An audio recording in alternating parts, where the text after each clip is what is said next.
Have you ever really stopped to think about what happens when we put something artificial, something man-made, inside the human body?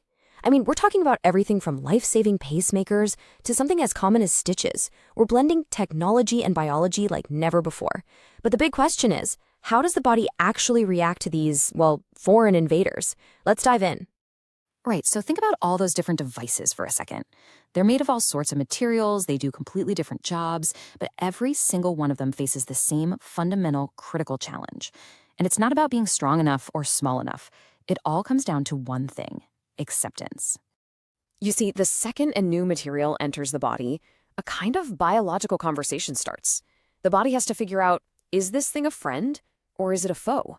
And that decision, it's absolutely crucial for whether or not that medical device is going to work. Your immune system is an incredible bodyguard, right? But it's not used to seeing things like metal or plastic or ceramic inside you. So it can react to an implant just like it would a splinter or a virus. It attacks it, and that can lead to inflammation, scar tissue, and, well, the whole thing failing. So, to get around this, scientists and engineers are always on the hunt for materials that have this one very special quality: biocompatibility. But what does that word actually mean? It turns out it's a little more complicated than you might think.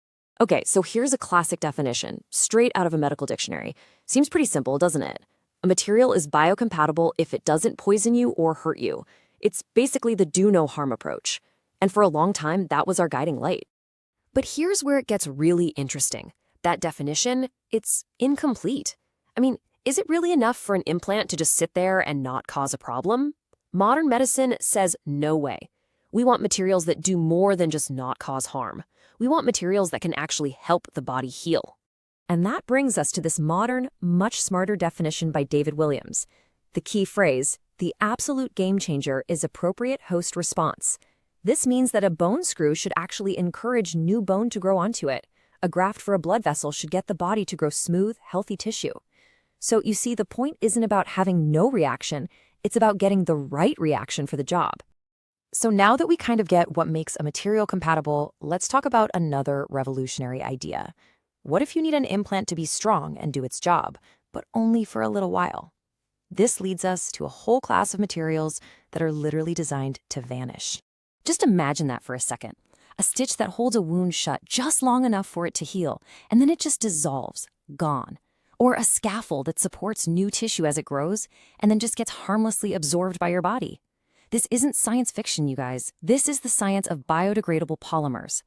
Now, the early biodegradable polymers like PLA and PGA were amazing innovations. You could tailor them for different jobs, and best of all, patients didn't have to go back for a second surgery to get something taken out. But they had their problems. As they broke down, they could make the area around them acidic, which can cause inflammation. Plus, a lot of them were just too stiff to work well with the body's soft, flexible tissues.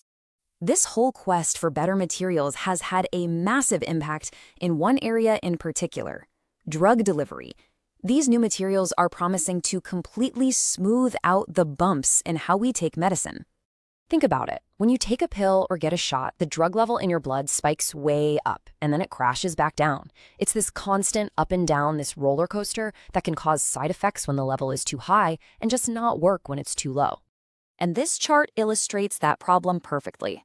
To keep the drug level in that sweet spot, between the minimum effective dose and the toxic level, you have to take another pill, and then another one. It's inconvenient, it's easy to forget, and that really affects how well the treatment works. But what if we could take that drug and put it inside a tiny biodegradable polymer vehicle? Instead of a roller coaster, you get this beautiful, smooth, steady release. It's like putting your medicine on cruise control.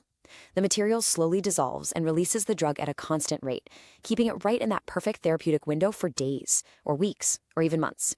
The benefits here are just enormous. You get more effective healing with a lower total dose of the drug, which means fewer side effects. And because a patient might only need one shot instead of, say, 30 pills, it's so much easier for them to stick with the treatment. Now, to really make this vision a reality, especially inside our soft tissues, we had to solve that stiffness problem we talked about earlier. We needed a whole new class of materials that could bend and stretch right along with the body.